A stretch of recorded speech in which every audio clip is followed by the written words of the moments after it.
Tu veux changer ta vie maintenant, pas demain, pas l'année prochaine, pas après ton prochain échec. Maintenant. Mais tu ne sais pas par où commencer.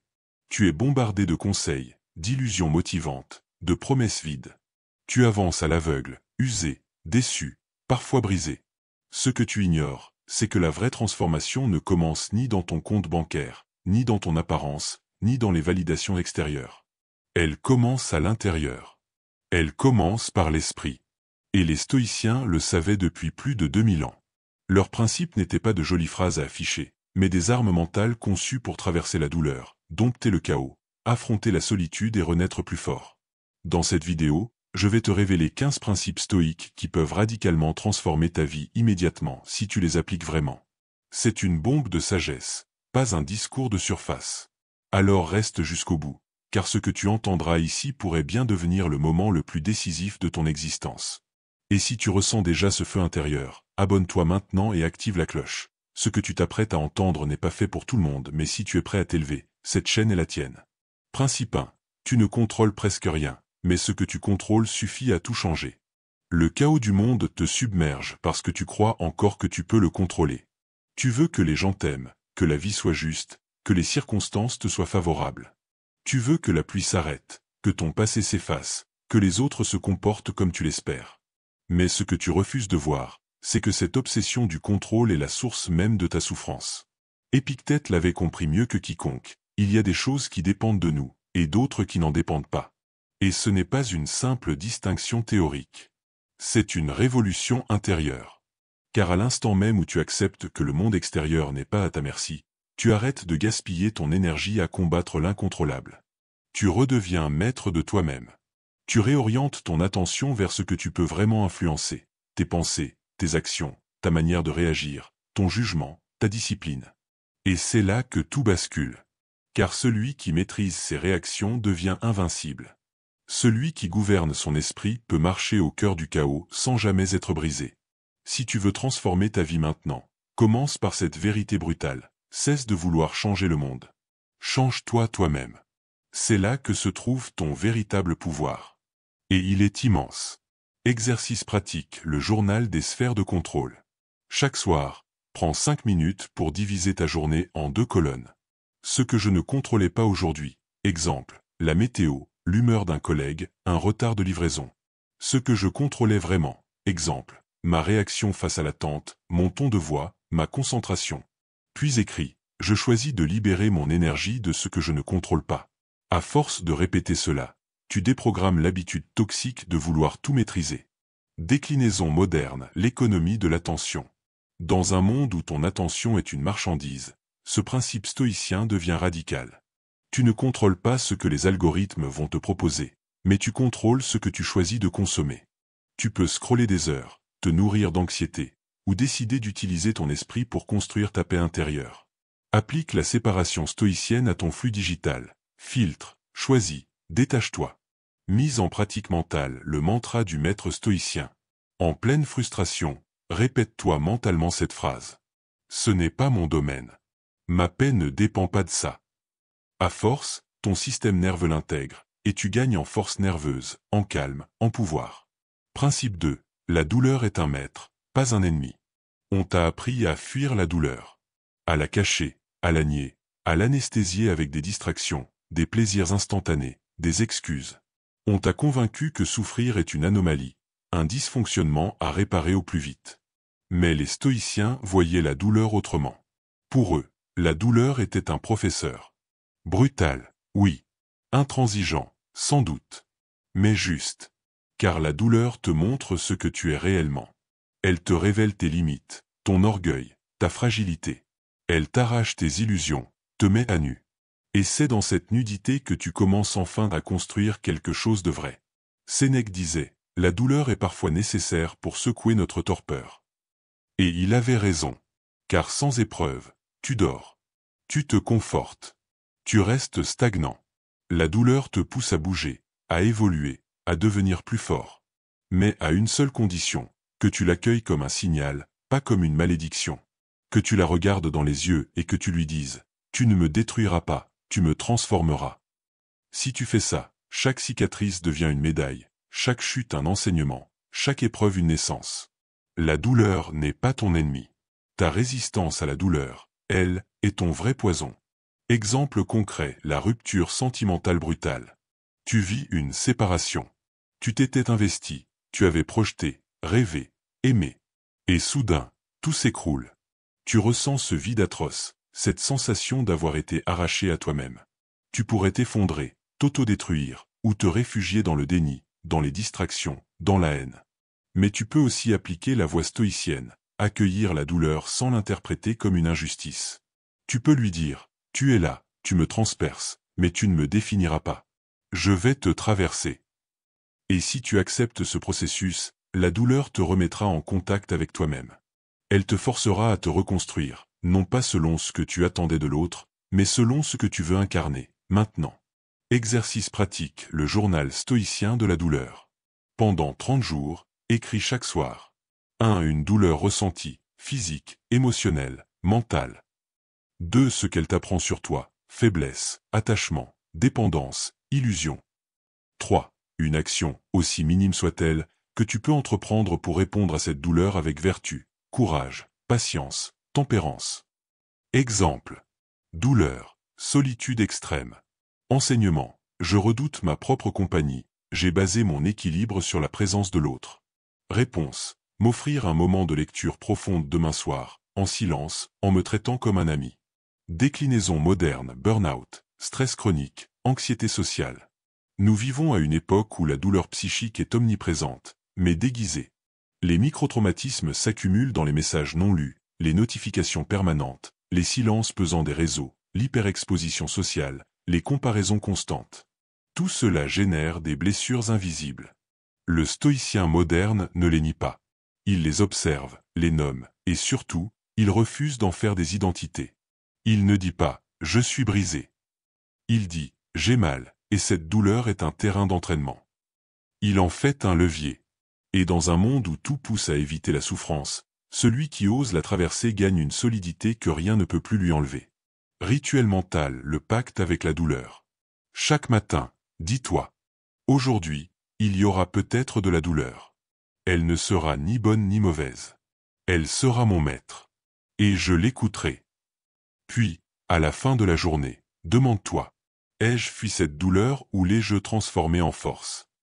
Ce rituel ancre en toi une posture puissante, celle de l'élève courageux de l'existence. Perspective intérieure, la douleur comme purification. Sénèque disait, la douleur n'est pas le mal, c'est l'occasion de faire le bien. Voilà la clé. Ce que tu ressens comme une agression peut devenir une initiation. Si tu souffres aujourd'hui, ne te précipite pas pour t'en débarrasser. Demande-toi d'abord. Et si cette douleur me réorientait vers ma nature profonde? Vers ma puissance enfouie? Vers une vie plus vraie? Parce que parfois, ce que tu crois être une punition est en réalité une invitation à renaître. Principe 3. Ce qui t'arrive n'est pas important. Ce que tu en fais, oui. La vie ne te doit rien. Et elle ne s'excusera pas pour les épreuves qu'elle te balance au visage. Elle te testera sans prévenir. Elle t'ôtera ce que tu pensais acquis. Elle te placera devant des injustices, des trahisons, des pertes brutales. Et tu auras le choix. Celui que les stoïciens ont placé au centre de leur philosophie, souffrir passivement ou répondre avec grandeur. Parce que dans la logique stoïcienne, tu n'es jamais victime de ce qui t'arrive. Tu n'es que le reflet de ta manière d'y répondre. Une insulte peut t'abaisser ou te faire grandir. Un échec peut t'écraser ou t'enseigner. Une solitude peut t'isoler ou t'illuminer. Tout dépend de la posture que tu choisis. Marc Aurèle écrivait dans ses pensées pour moi-même, si c'est supportable, supporte-le. Si ce n'est pas supportable, cesse de te plaindre, cela te sera épargné tôt ou tard. Cette froide lucidité n'est pas de la dureté. C'est de la souveraineté. Elle te rend libre. Parce qu'à partir du moment où tu réalises que c'est toi qui donnes du sens à ce qui t'arrive, rien ne peut plus te dominer. Ce n'est pas ce qui t'arrive qui décide de ta vie. C'est ce que tu en fais. Exemple concret, l'injustice professionnelle. Tu travailles dur, tu t'impliques, et pourtant on te marche dessus. Tu n'as pas la promotion, on valorise quelqu'un d'autre, moins compétent. Tu sens la colère monter, l'amertume. Tu pourrais partir en croisade contre le système, perdre ton énergie à te justifier, nourrir une rancœur qui te consume. Ou alors, Tu peux appliquer le regard stoïcien. Tu peux dire, voici une épreuve. Une occasion d'affirmer ma dignité. Une chance de renforcer ma résilience. Une opportunité de me réorienter vers ce que je contrôle vraiment. Et à ce moment précis, tu redeviens maître. Tu redeviens acteur. Tu ne subis plus. Tu décides. Exercice pratique, le reframing stoïcien. Prends une feuille. Divise-la en deux. Colonne 1. Écris un événement difficile qui t'est arrivé. Exemple. Trahison, rejet, échec, perte. Colonne 2. Écris 3 manières de le transformer en levier de croissance personnelle. Exemple. Échec à un concours 1. Retour à l'essentiel de ma motivation. 2. Opportunité de redéfinir mes priorités. 3. Entraînement mental au détachement. Puis écris cette phrase en bas de la feuille. Cet événement ne m'a pas défini. Ma réponse, elle, peut me révéler. Déclinaison moderne, le flux incontrôlable des événements mondiaux. Aujourd'hui, tu es exposé en permanence à des faits tragiques. Crise géopolitique, effondrement écologique, désastres sociaux. Tu pourrais facilement sombrer dans la peur, l'impuissance, le cynisme. Mais le stoïcien moderne ne se laisse pas dévorer. Il reconnaît ce qu'il ne contrôle pas, puis il se pose la seule question utile. Qu'est-ce que je peux en faire? Qui dois-je devenir face à cela? Il transforme l'inquiétude en action ciblée, l'émotion en vertu. Il passe de la réaction à la création. Il ne nie pas la dureté du monde, mais il refuse de s'y perdre. Rituel mental, la question stoïcienne ultime. À chaque fois que tu vis quelque chose de désagréable, pose-toi cette question immédiatement. Et maintenant, que vais-je en faire? Répète-la à haute voix si nécessaire. Tu verras que cela casse le cercle vicieux de la plainte et te ramène à ton pouvoir intérieur. Perspective intérieure, la transcendance par l'action consciente. Marc Aurèle écrivait, « L'âme se teinte de la couleur de ses pensées. » Ce qui veut dire que ton esprit est un filtre créateur. Ce que tu appelles un drame, un autre l'appellera une initiation. Ce que tu qualifies de fin, un autre y verra un commencement. La réalité brute est la même, mais l'interprétation change tout. Et cette interprétation, c'est toi qui l'as choisie. Alors oui, la douleur existe.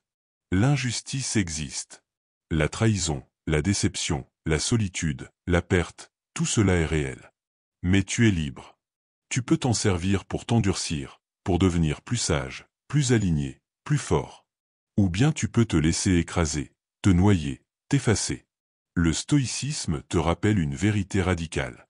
La grandeur n'est pas dans ce qui t'arrive. Elle est dans ce que tu décides de faire avec. Principe 4. La vertu est ta seule vraie richesse. Tu peux tout perdre.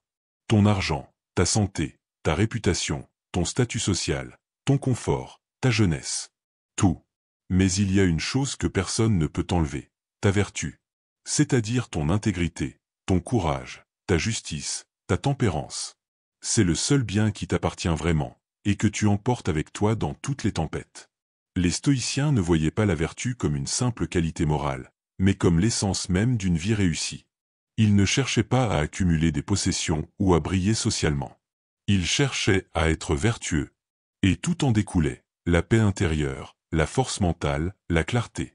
Car quand tu vis avec vertu, tu n'as plus peur de perdre. Tu n'as plus besoin de mentir, de manipuler, de te corrompre pour obtenir quoi que ce soit. Tu es aligné. Tu dors bien. Tu regardes le monde avec fermeté. Tu ne dépends plus des récompenses extérieures pour te sentir digne. Ta valeur vient de toi. Et elle est inattaquable. Alors pose-toi cette question simple mais tranchante. Es-tu en train de vivre selon ta vertu ou selon tes peurs? Car cette réponse conditionne toute ta vie. Exemple concret, le scandale public et la dignité silencieuse. Imagine un homme accusé à tort dans les médias. Il perd son travail, sa réputation, ses amis l'évitent. Mais il sait qu'il n'a rien fait de mal. Il garde le silence, non par lâcheté, mais par grandeur. Il continue à agir avec droiture, même dans l'ombre. Et un jour, la vérité éclate. Ceux qui l'avaient jugé à la hâte baissent les yeux. Mais lui, il n'a jamais cessé d'être fidèle à sa conscience. C'est ça, la vertu. C'est la richesse invisible qui fait que même dépouillé, tu restes digne. Même humilié, tu marches droit. Même incompris, tu gardes le cap. Exercice pratique, l'inventaire stoïcien de la vertu. Prends une feuille et trace 2 colonnes. Colonne 1, ce que je possède, bien, diplôme, apparence, statut. Colonne 2, ce que je suis, qualité morale, vertu, principe vécu. Ensuite, imagine que tu perds tout dans la colonne 1. Demande-toi, est-ce que je tiens debout avec seulement ce qui reste en colonne 2? Puis écris cette phrase. Je choisis de bâtir ma richesse sur ce qui ne peut pas être volé. Déclinaison moderne, réseaux sociaux et identité empruntée. Aujourd'hui, l'image que tu projettes est parfois plus valorisée que l'homme que tu es. Tu peux être applaudi en ligne et haï en silence. Tu peux devenir viral pour un mensonge. Le stoïcien moderne refuse ce piège. Il ne se mesure pas aux chiffres. Il se mesure à sa capacité à rester fidèle à ses valeurs, même quand personne ne regarde. Il sait que l'éthique commence quand il n'y a aucun témoin. Sa vie est enracinée dans la solidité intérieure, pas dans la façade. Rituel mental, la fierté invisible. Chaque soir, pose-toi cette question. Aujourd'hui, dans l'ombre, ai-je fait ce qui était juste, même si personne ne le saura jamais? Et si la réponse est oui, ressens cette fierté profonde, silencieuse, puissante. Elle est ton trésor. Perspective intérieure, vivre pour l'essentiel, pas pour l'éphémère. Les stoïciens ne rejetaient pas les biens matériels. Mais ils les voyaient comme des outils, jamais comme des fins. Ils savaient que la richesse sans vertu est une malédiction déguisée. Car tu peux tout posséder et ne rien être. Tu peux vivre dans l'abondance extérieure et mourir dans le vide intérieur. Mais si tu vis selon la vertu, même nu, même exclu, même seul, tu restes grand. Parce que la vraie richesse n'est pas ce que tu affiches. C'est ce que tu incarnes. Principe 5. La mort est ton allié, pas ta fin. Tu évites d'y penser, n'est-ce pas? Tu vis comme si tu avais un temps infini devant toi. Tu repousses l'essentiel à demain. Tu t'attardes sur des futilités. Tu t'énerves pour des broutilles. Tu oublies l'évidence. Tu vas mourir. Et les stoïciens, eux, n'évitaient pas cette réalité. Au contraire, ils la regardaient en face chaque jour. Souviens-toi que tu vas mourir, disait-il memento mori. Non pas pour sombrer dans la peur, mais pour réveiller leur conscience. Car la mort, paradoxalement, donne un prix à la vie. Elle remet tout en ordre. Elle écrase les égos, les vanités, les délais inutiles. Elle rappelle l'urgence de vivre pleinement, avec courage, lucidité, amour. Marc Aurèle disait, tu pourrais quitter la vie à tout moment. Que cela détermine ce que tu dis, pense et fais. Voilà le cœur de ce principe. Ta mort est certaine, mais ton honneur ne l'est pas. Ta vie est limitée, mais tes choix sont infinis. Alors vis avec cette intensité. Ose dire ce que tu penses. Ose aimer sans réserve. Ose construire quelque chose qui a du sens. Ne perds plus ton temps. Il s'épuise à chaque battement de ton cœur. Exemple concret, le diagnostic brutal. Un homme reçoit un diagnostic médical, il lui reste 1 an à vivre. Tout ce qui était flou devient clair. Il revoit ses priorités. Il ose dire ce qu'il n'osait pas. Il pardonne. Il aime. Il crée. Il vit. Et pourtant, rien n'a changé, sauf une chose, il s'est souvenu qu'il allait mourir. Cette prise de conscience qu'on évite tous peut, en un instant, réveiller une vie endormie. Exercice pratique, la lettre de la dernière heure. Prends une feuille, écris une lettre comme si tu allais mourir dans 1 heure. À qui veux-tu parler? Que veux-tu dire? Qu'est-ce que tu regrettes? Qu'est-ce que tu veux laisser? Ensuite, lis cette lettre à voix haute. Tu vas sentir une clarté te traverser. Puis pose-toi la vraie question stoïcienne. Pourquoi ne pas vivre comme si cette lettre était encore possible à envoyer maintenant? Déclinaison moderne, distraction de masse vs conscience de la fin. Tout est fait aujourd'hui pour te distraire de ta finitude. Films, réseaux, débats inutiles, drames fabriqués. Mais le stoïcien moderne prend un autre chemin. Il médite sur la mort non pour fuir la vie, mais pour l'embrasser plus fort. Il vit chaque jour comme une opportunité de sculpter quelque chose d'éternel avec l'éphémère.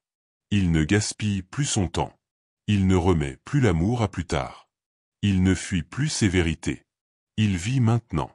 Intensément. Consciencieusement. Rituel mental, le regard de l'ultime minute.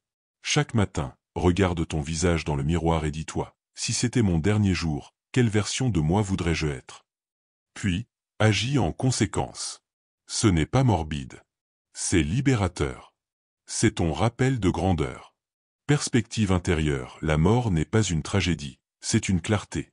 Marc Aurèle écrivait, « Ne vis pas comme si tu avais 1000 années devant toi. Le destin plane au-dessus de ta tête. Tant que tu vis, tant que tu peux, sois bon. » Cette phrase n'est pas un avertissement. C'est un appel à l'éveil. Car la conscience de ta fin peut devenir la plus grande source de courage. Une personne qui n'a plus peur de mourir n'a plus peur de dire la vérité, d'aimer pleinement, de recommencer à zéro, de perdre, de se lancer. La mort, dans la vision stoïcienne, est une conseillère de grandeur. Pas un spectre noir. Une présence discrète qui t'invite à ne plus dormir. À vivre, enfin. Principe 6. Ce que les autres pensent n'a aucune valeur réelle. Tu vis prisonnier du regard des autres, et tu ne le remarques même pas. Tu choisis tes mots, tes gestes, ton apparence, ton style de vie, en fonction d'un public invisible qui te juge. Et tu crois que ça te rend libre? Non. Ça te rend esclave. Les stoïciens étaient intraitables sur ce point. Pour eux, l'opinion d'autrui ne doit jamais avoir plus de poids que ta propre conscience. Épictète disait, si tu veux être libre, ne t'occupe pas de ce que les autres pensent. Parce que le regard des autres est instable, changeant, souvent irrationnel. Aujourd'hui on t'encense, demain on te crucifie. Tu veux fonder ta paix intérieure là-dessus? Mauvaise idée. Le véritable respect commence quand tu te libères de l'obsession d'être aimé. Quand tu oses être toi, pleinement, sans chercher à plaire. Quand tu vis selon tes principes, même si ça dérange, même si ça choque. Le monde n'a pas besoin d'un énième masque social. Il a besoin d'individus solides, droits, enracinés. Alors retire ce masque. Affronte les regards. Et construis-toi selon ta propre lumière. Exemple concret, le choix de reconversion incompris. Une femme décide de quitter son poste prestigieux dans une grande entreprise pour devenir thérapeute. On la critique. On lui dit qu'elle gâche sa carrière. Qu'elle fait une erreur. Mais elle sait, au fond d'elle, que c'est juste. Elle suit son appel. Et au fil des années, elle s'épanouit, trouve une paix qu'elle n'avait jamais connue. Les critiques se taisent. Et elle continue. Parce qu'elle n'a plus besoin d'être approuvée. Elle s'est choisie. Exercice pratique, l'inventaire de la peur du regard. Prends une feuille. Écris les 5 personnes dont l'opinion te touche le plus. Pour chacune, demande-toi, pourquoi leur jugement m'impacte autant? Quelle partie de moi est dépendante? Puis écris cette phrase à voix haute, leur regard ne vit pas ma vie. Je m'appartiens. Déclinaison moderne, réseaux sociaux et syndrome de la vitrine. Tu postes une photo. Tu attends des likes. Tu compares ton contenu, ton corps, ton style, ton succès. Tu te sens validé, ou invisible. Tu cherches les faits, pas la vérité. Les stoïciens te diraient, arrête de jouer un rôle pour une foule qui t'oubliera demain.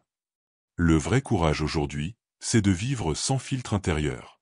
C'est de choisir ta voie même si elle dérange, même si elle isole. Car ta vie n'est pas un spectacle. C'est un chemin vers l'alignement. Rituel mental, l'autonomie du jugement. Chaque fois que tu doutes, pose-toi cette question. Est-ce que j'agis par cohérence ou par peur d'être mal vu? Et agis selon ce que ton âme approuve, pas ton entourage. Perspective intérieure, la liberté par l'indifférence au jugement. Épictète affirmait, si tu veux être libre, ne t'attache à l'opinion de personne. C'est l'un des principes les plus radicaux. Car il ne s'agit pas de mépriser les autres. Il s'agit de retrouver ta souveraineté intérieure. Là où tu n'as plus besoin qu'on te dise que tu vaux quelque chose. Tu le sais. Tu le vis. Tu le prouves par ton alignement quotidien. Et à partir de ce moment-là, tu deviens libre. Principe 7. L'émotion n'est pas un maître. C'est un message. Tu crois que tes émotions sont la vérité. Tu penses que si tu as peur, c'est qu'il y a un danger. Que si tu es triste, c'est qu'il y a une injustice. Que si tu es en colère, c'est que quelqu'un t'a manqué de respect. Mais la réalité est plus complexe. Les stoïciens voyaient les émotions non pas comme des ennemis, mais comme des signaux. Elles ne doivent ni être niées, ni idolâtrées. Elles doivent être examinées. Une émotion, c'est comme une alarme. Elle t'indique qu'il se passe quelque chose dans ton esprit. Mais c'est à toi de décider quoi faire avec. Tu es triste? D'accord. Mais est-ce justifié? Est-ce que tu vois la situation dans toute sa clarté, ou à travers le prisme de tes blessures? Tu es en colère? Bien. Mais est-ce que ta réaction va créer plus de bien ou plus de chaos? Le stoïcien ne rejette pas l'émotion. Il la dompte. Il l'écoute, mais il ne la laisse pas gouverner sa vie. Il devient le capitaine du navire, même quand la mer intérieure est agitée. Et c'est là sa puissance, il ne réagit pas. Il répond. Avec raison. Avec grandeur. Exemple concret, la jalousie amoureuse. Tu vois ton partenaire parler avec quelqu'un d'autre. Tu sens un picotement dans la poitrine. L'imagination s'emballe. Tu veux crier, te retirer, punir. Mais tu t'arrêtes. Tu observes. Et tu te demandes, pourquoi cette émotion? Est-ce qu'elle reflète un danger réel ou un manque en moi? Une peur d'abandon? Un besoin de contrôle? Et là, tu transformes la réaction en introspection. Tu récupères ton pouvoir. Exercice pratique, le tableau des émotions stoïciens. À chaque émotion forte, fais pause. Puis note. 1. Ce que je ressens. 2. Ce que je crois à propos de cette émotion. 3. Ce qu'elle révèle sur moi. 4. Ce que je peux choisir de faire, en conscience. Tu verras, plus tu fais ça, plus l'émotion devient un allié de lucidité. Déclinaison moderne, hyper-réactivité numérique. Tu reçois un commentaire blessant. Une attaque, une critique. Tu veux répondre, te défendre. Mais le stoïcien ne réagit pas en impulsion. Il observe. Quel besoin blessé réagit ici? Est-ce mon ego, ma fierté, mon image? Et au lieu d'alimenter le conflit, il prend une respiration. Il choisit la réponse. Ou le silence. Il reste libre. Rituel mental, le filtre des 3 secondes. Avant toute réaction émotionnelle, impose-toi 3 secondes de silence. Et pose-toi intérieurement la question, suis-je sur le point d'agir par impulsion ou par sagesse? Perspective intérieure, devenir maître de ses tempêtes intérieures. Marc Aurèle disait, que l'âme demeure impassible, et l'orage passera. Ce n'est pas l'absence d'émotion qui fait le stoïcien. C'est la maîtrise de leur pouvoir sur lui. Il ne nie pas ses émotions. Il les accueille, les interroge, les transcende. Et en les traitant comme des messagers, il transforme sa sensibilité en sagesse. Principe 8. La discipline libère, l'indulgence enferme. Tu crois que la liberté, c'est faire ce que tu veux, quand tu veux. Mais regarde bien ta vie. Quand tu te laisses aller, quand tu cèdes à la facilité, quand tu abandonnes l'effort, te sens-tu libre? Ou bien es-tu prisonnier de ta paresse, de tes regrets, de ta culpabilité? Les stoïciens avaient compris ce paradoxe fondamental. La vraie liberté naît de la discipline. Ce n'est pas la contrainte, c'est la maîtrise. C'est la capacité à dire non à la tentation. À faire ce qui est bon plutôt que ce qui est agréable. À poursuivre l'essentiel même quand c'est douloureux. La discipline, ce n'est pas un fardeau. C'est une victoire quotidienne. Une affirmation de ta souveraineté. Quand tu agis avec discipline, tu crées un élan. Tu deviens fiable. Tu gagnes du respect. Et surtout, tu te respectes toi-même. L'indulgence te flatte. Mais elle te vole. La discipline, elle, t'élève. Alors choisis ton camp, l'illusion douce ou la grandeur dure. Exemple concret, la procrastination paralysante. Tu as une décision à prendre, un projet à lancer, une conversation difficile à avoir.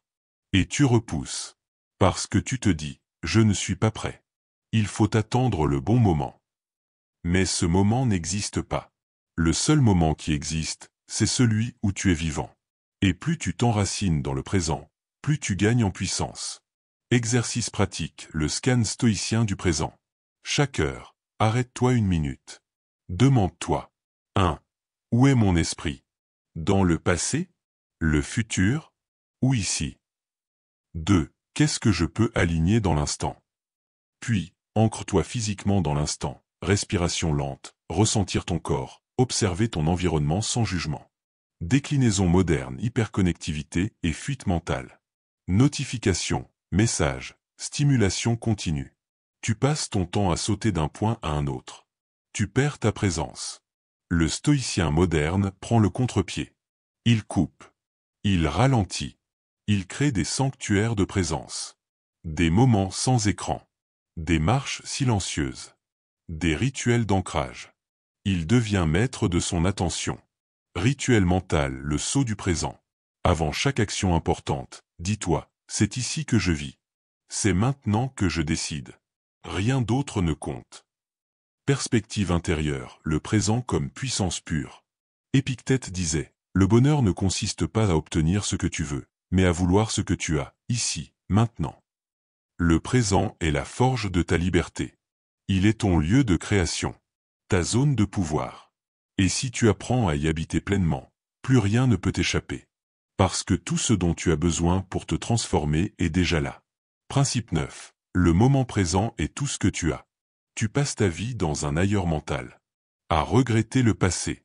À fantasmer l'avenir. À ruminer ce que tu aurais pu faire. À espérer ce qui pourrait arriver. Et pendant ce temps, la vie t'échappe. Le moment présent, le seul qui existe vraiment, glisse entre tes doigts. Les stoïciens étaient obsédés par l'instant. Pas par névrose, mais par sagesse. Car c'est ici, maintenant, que tout se joue. C'est maintenant que tu peux dire ce mot que tu retiens depuis trop longtemps. C'est maintenant que tu peux agir, choisir, transformer. Demain n'existe pas. Hier est mort. Ce que tu as, c'est cet instant. Et si tu le vis pleinement, avec conscience, avec force, alors tout change. Tu n'es plus dans l'attente. Tu es dans l'action. Tu n'es plus dans la peur. Tu es dans la maîtrise. Le présent est un champ de bataille. C'est là que tu deviens invincible. Ou que tu perds tout, à force de remettre à plus tard ce qui compte vraiment. Exemple concret, la faillite brutale d'un entrepreneur. Il perd tout. Ses économies. Sa société. Son statut. Tout le monde le fuit. Il aurait pu sombrer dans l'alcool, le cynisme, le repli. Mais il choisit de se relever. De repartir. Plus humble. Plus solide. Plus lucide. Parce qu'à travers cette chute, il a rencontré son noyau indestructible. Exercice pratique, le journal de la tempête. Chaque fois que tu vis une difficulté, écris. 1. Quelle version de moi est révélée par cette épreuve? 2. Qu'est-ce que je découvre sur ma force réelle? 3. Comment puis-je me redresser avec plus de clarté intérieure? Déclinaison moderne, crise personnelle en série, rupture, burn-out, solitude. Le monde actuel est rempli de micro-adversités. Et beaucoup s'effondrent car ils n'ont jamais été préparés à affronter l'inconfort. Le stoïcien, lui, anticipe. Il s'expose volontairement à l'inconfort pour se forger. Il développe une mentalité de soldat intérieur. Chaque adversité est pour lui un test de fidélité à ses principes. Rituel mental, la phrase du feu stoïcien. Quand tu souffres, répète-toi en silence. C'est maintenant que je découvre qui je suis. Et ce que je deviens, c'est moi qui le décide. Principe 10. L'adversité révèle ton vrai visage.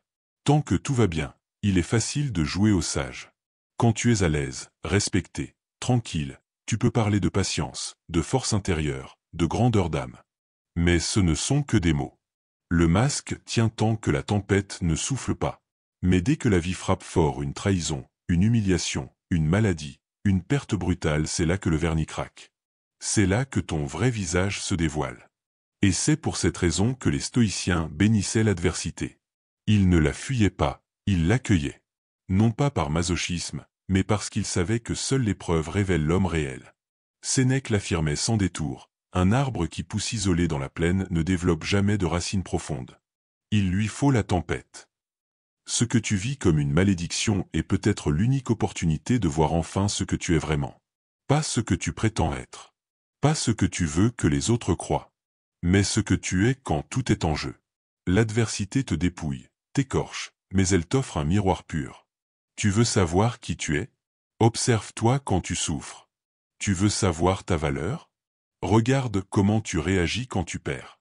Et si tu es capable de rester droit dans la tourmente, alors là, tu peux dire que tu as commencé à vivre en philosophe. Exemple concret, une crise familiale aiguë. Une femme est au cœur d'un conflit familial. Les cris, les accusations, les tensions explosent autour d'elle. Mais elle reste calme. Non pas parce qu'elle ne ressent rien, mais parce qu'elle a compris qu'elle n'a pas besoin de s'effondrer avec les autres. Elle respire. Elle choisit ses mots. Elle reste droite. Et dans ce calme, elle devient l'élément stabilisateur du groupe. Elle ne s'oppose pas au chaos. Elle reste en paix malgré lui. Exercice pratique, l'ancrage stoïcien quotidien. Chaque matin, accorde-toi 10 minutes de silence complet. Pas de musique. Pas d'écran. Assieds-toi, ferme les yeux, respire profondément. Et répète intérieurement. Mon calme ne dépend de rien d'extérieur. Il est mon sanctuaire. Personne ne peut y entrer sans mon accord. Ce rituel construit jour après jour une forteresse intérieure. Déclinaison moderne, burn-out émotionnel et surcharge sensorielle. Aujourd'hui, ton système nerveux est agressé en permanence. Alerte, sollicitation, bruit, instabilité. Et tu penses que c'est normal de vivre stressé. Les stoïciens diraient, ce n'est pas le monde qui est trop bruyant, c'est ton esprit qui est trop exposé. Crée des espaces de silence. Coupe les entrées inutiles. Apprends à faire demi-tour en toi quand l'extérieur s'agite.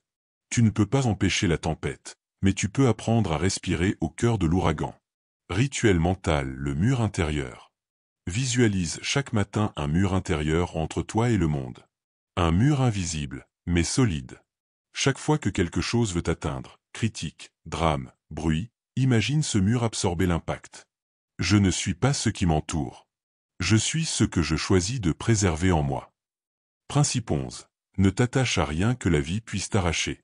L'attachement est la racine de toute souffrance. C'est une vérité que les stoïciens ont affrontée de front. Ils ne disaient pas de ne pas aimer. Ils ne disaient pas de ne pas posséder. Mais ils disaient ceci. Aime, sans t'accrocher. Possède, sans t'identifier. Vis, sans illusion de permanence. Car tout ce que tu tiens entre tes mains aujourd'hui peut disparaître demain. Et ce n'est pas une menace, c'est une certitude. Tes proches, ton statut, tes biens, ton corps lui-même, rien ne t'est garanti. Alors pourquoi vivre comme si c'était éternel? Pourquoi trembler à l'idée de perdre ce qui ne t'appartient pas vraiment? Épictète conseillait de se dire, chaque fois qu'on embrasse un être cher, souviens-toi que tu embrasses un mortel. Ce n'est pas de la froideur. C'est de l'amour lucide. De l'amour sans possession. De l'amour libre. Si tu apprends à ne rien tenir pour acquis, chaque instant devient un cadeau. Chaque regard, chaque parole, chaque toucher devient sacré. Et si un jour tout disparaît et ce jour viendra, tu ne tomberas pas. Tu souffriras, mais tu ne seras pas détruit. Car tu auras aimé sans t'enchaîner.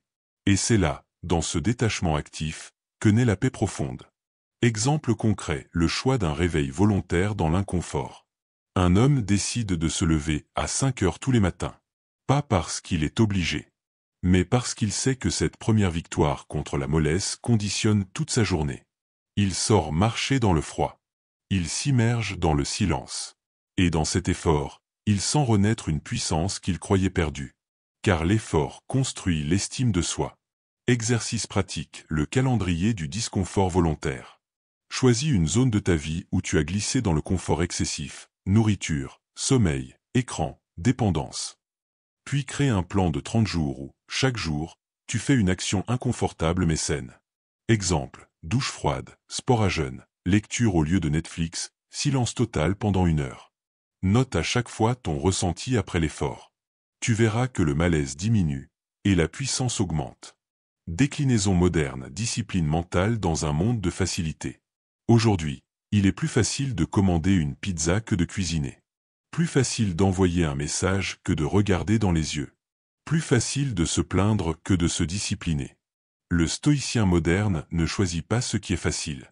Il choisit ce qui l'élève. Même seul. Même sans reconnaissance. Rituel mental, l'honneur de l'effort. Avant chaque acte difficile, dis-toi, c'est précisément parce que c'est difficile que je le fais. Parce que chaque résistance dépassée grave en moi une victoire invisible. Principe 12. La volonté droite suffit à rendre une vie digne. Tu crois peut-être qu'il te faut accomplir de grandes choses pour mériter le respect. Que ta valeur dépend de tes résultats, de tes trophées, de ton influence. Mais les stoïciens renversent cette logique. Pour eux, il suffit d'une chose pour rendre une vie honorable, une volonté droite. Une intention claire. Une droiture intérieure, invisible, mais constante. Si tu fais chaque jour ce qui est juste, avec courage, avec conscience, alors même si tu échoues, même si tu n'es pas reconnu, même si tu vis dans l'ombre, ta vie est grande. Car la grandeur n'est pas une question de réussite. C'est une question d'effort lucide. De fidélité à soi. De respect de l'ordre naturel. Marc Aurèle écrivait, « Si tu fais ce qui est en ton pouvoir avec droiture, la fortune ne peut rien contre toi. » Tu vois? Il ne te demande pas de briller, mais d'agir selon la raison. Tu ne peux pas forcer les résultats, mais tu peux t'acharner à rester digne. Et ça, c'est l'essence de la force stoïcienne, un refus absolu de trahir son âme, même sous la pression, même dans l'échec. Si tu vis comme ça, tu n'auras peut-être pas tout ce que tu veux, mais tu n'auras jamais à te mépriser. Exemple concret, une trahison amicale profonde. Un homme est trahi par son meilleur ami. Il lui a confié ses secrets, ses projets. Et cet ami l'a trahi pour de l'argent. Pendant des mois, la colère le consume. Puis, il réalise qu'il ne fait que s'empoisonner. Il ne peut pas réparer la trahison, mais il peut refuser de la laisser le définir. Alors il pardonne. Pas pour renouer, mais pour retrouver la paix. Exercice pratique, la lettre du non-retour. Écris une lettre à la personne que tu n'arrives pas à pardonner. Tu ne l'enverras pas, mais tu vas y exprimer ta colère, ta peine, ta vérité. Puis tu concluras par cette phrase: « Je ne cautionne pas ce que tu as fait, mais je choisis de ne plus te laisser vivre en moi. » Puis brûle ou enterre cette lettre. Ce rituel symbolise ta libération. Déclinaison moderne, rancune numérique, humiliation sociale. Aujourd'hui, les blessures ne sont plus seulement physiques. Elles sont numériques, sociales, symboliques. On t'attaque en ligne. On t'humilie en public. Le stoïcien ne riposte pas avec la même arme. Il reprend le contrôle en lâchant le poison. Il pardonne, non pas pour l'autre, mais pour ne pas devenir l'image même de la haine qu'on a projetée sur lui. Rituel mental, le poids de pierre. Visualise chaque jour ta rancune comme une pierre dans ton sac. Puis, chaque soir, pose-la mentalement au sol. Et dis-toi: « Je suis trop grand pour rester esclave de ce poids. Je reprends ma légèreté. » Principe 13. Le monde extérieur est neutre, c'est toi qui le charges de sens. Rien, absolument rien, n'a de signification objective en soi. Ce n'est ni bon, ni mauvais. Ce n'est qu'un fait, un événement, une donnée brute. C'est toi, ton esprit, ton jugement, ton filtre émotionnel, qui transforme ce fait en douleur ou en libération. Les stoïciens insistaient là-dessus: ce ne sont pas les choses qui troublent les hommes, mais l'opinion qu'ils en ont. Et cette phrase d'Épictète est peut-être l'une des plus puissantes jamais prononcées. Car elle signifie que tu peux reprendre le pouvoir, là, maintenant. Tu n'es pas esclave de ce qui t'arrive. Tu es responsable de l'interprétation que tu choisis d'en faire. Un rejet peut être vu comme une humiliation, ou comme une libération. Une solitude peut être un vide, ou un sanctuaire. Une épreuve peut être une malchance, ou un appel à la transformation. Rien n'est imposé. Tout est transformable. Et ce pouvoir de métamorphose est en toi. C'est ton esprit, ton logo, ta raison qui donne sa couleur à ta vie. Alors, si tu veux vivre autrement, ne cherche pas à tout changer autour de toi. Change ton regard. Change ta lecture du monde. Et tu verras que ce qui te semblait insupportable peut devenir supportable. Mieux, utile. Exemple concret, une critique publique injuste. Une femme reçoit une critique humiliante dans un groupe. Elle se sent humiliée. Mais au lieu de réagir, elle se retire. Et se demande: pourquoi ai-je autant besoin d'être approuvée? Pourquoi cette phrase m'a-t-elle fait mal? Et elle découvre un vieux besoin de reconnaissance. Elle décide de travailler là-dessus. Et la blessure devient un déclencheur de guérison. Exercice pratique, le scanner de l'offense. À chaque fois que tu ressens une offense, écris: 1. Ce qui a été dit fait. 2. Ce que ça déclenche en toi, émotion, souvenir, peur. 3. Quelle partie de toi a besoin de guérison ou de solidité? Exemple. Offense: tu n'as aucun talent. Réaction: colère, honte. Croyance: j'ai peur de ne pas être assez. Solution: renforcer ma confiance sans dépendre de l'extérieur. Principe 14. Le silence est une force, pas une faiblesse. Dans un monde bruyant, rapide, hystérique, parler fort est perçu comme une preuve de puissance. On te pousse à réagir vite, à commenter tout, à donner ton avis, à t'indigner, à te justifier. Mais les stoïciens, eux, valorisaient le silence. Pas le silence passif de celui qui n'ose pas. Le silence actif, plein, solide. Le silence de celui qui n'a pas besoin de prouver quoi que ce soit. Le silence de celui qui maîtrise ses impulsions, qui choisit ses mots, qui parle peu mais juste. Sénèque disait: « Souviens-toi que tu as 2 oreilles et une bouche, pour écouter 2 fois plus que tu ne parles. » Ce n'est pas une simple règle de politesse, c'est un code de puissance. Car celui qui parle trop se disperse. Celui qui parle mal se compromet. Celui qui sait se taire garde son énergie.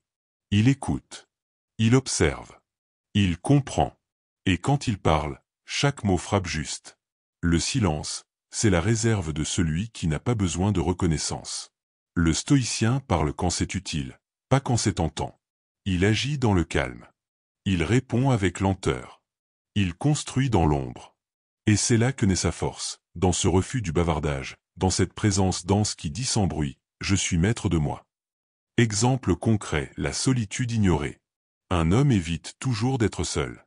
Il sort, travaille, s'occupe. Un jour, tout s'arrête. Il se retrouve seul. Et il panique. Mais au lieu de fuir, il s'assied. Il écoute ce vide. Il pleure. Il écrit. Et peu à peu, il comprend. Ce qu'il fuyait n'était pas la solitude, c'était lui-même.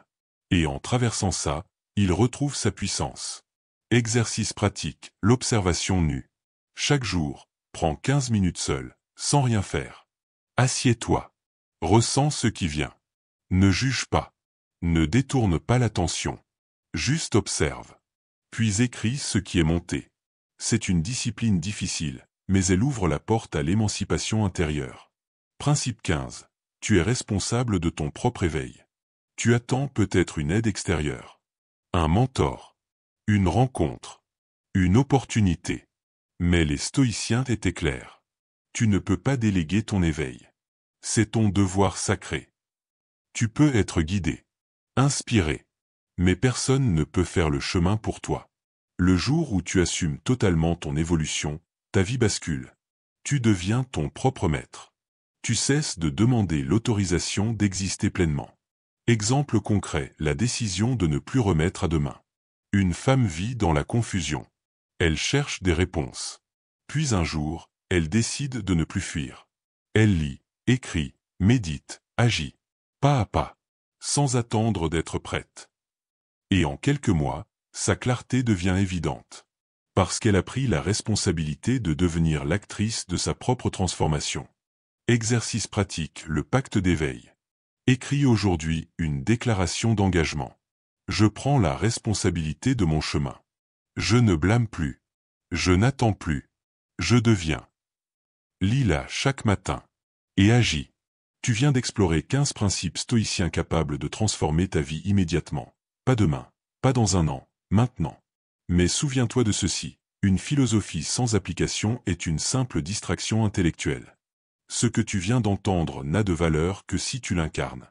Sinon, ce n'est qu'un divertissement de plus, parmi tant d'autres. Les stoïciens ne parlaient pas pour impressionner. Ils parlaient pour transformer. Ils vivaient dans un monde aussi dur que le nôtre.